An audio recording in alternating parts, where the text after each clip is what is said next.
Well, I wish I was not here. I wish I was here in different circumstances. We're still calling for a ceasefire.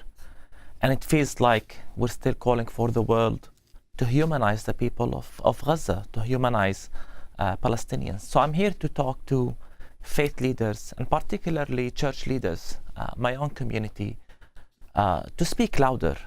For it's been 10 months now since this war has broken. And we're tired of void calls for peace. We're tired of the same kind of discourse.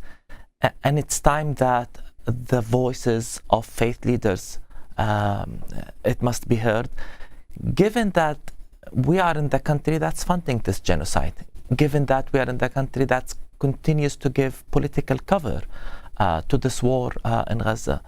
So if you're silent, knowing how your money is being spent, that means you approve.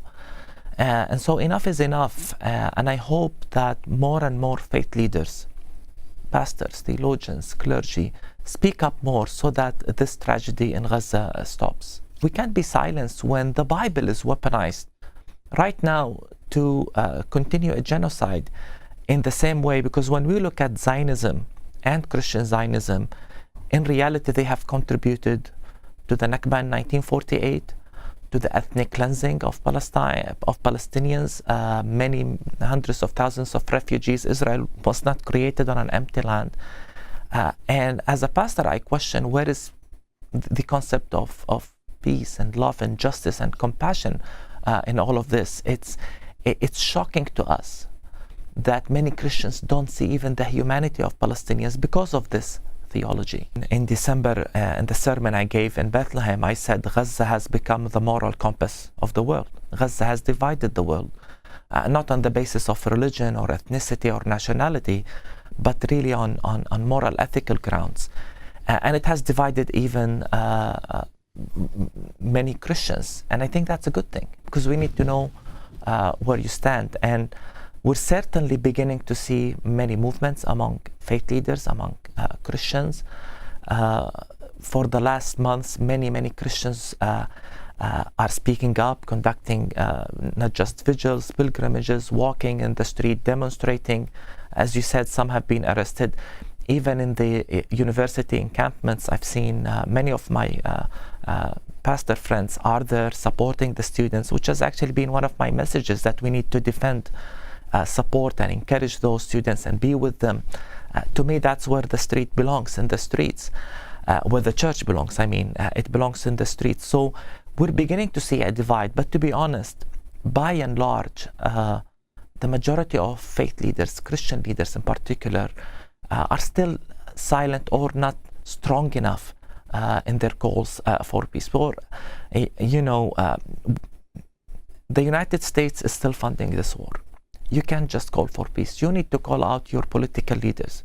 You need to speak to them. You need to put pressure on them to say, this is not ethical to continue to fund such a war, or to continue to give the political cover. So more is needed right now. I'm beginning to see some change, but with the urgency of the moment, the numbers of people being killed, 16, 17,000 are already children are being killed in this war. So we can't just resort to old calls, let's pray for peace and hope things get well. Bethlehem and Jerusalem are divided. Bethlehem has always been kind of the little sister of Jerusalem.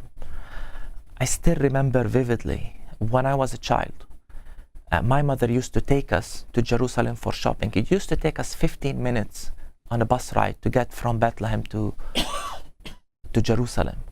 Right now we're isolated. We can't get to Jerusalem.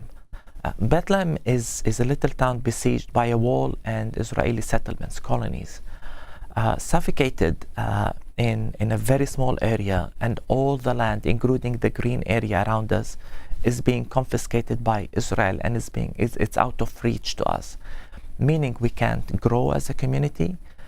And we can't, think of a future if there is nowhere else to go. They're clearly pushing us out of the country.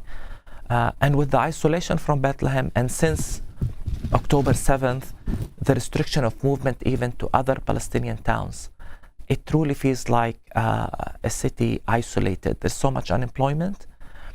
And right now, all it takes for Israel is to close 2 checkpoints.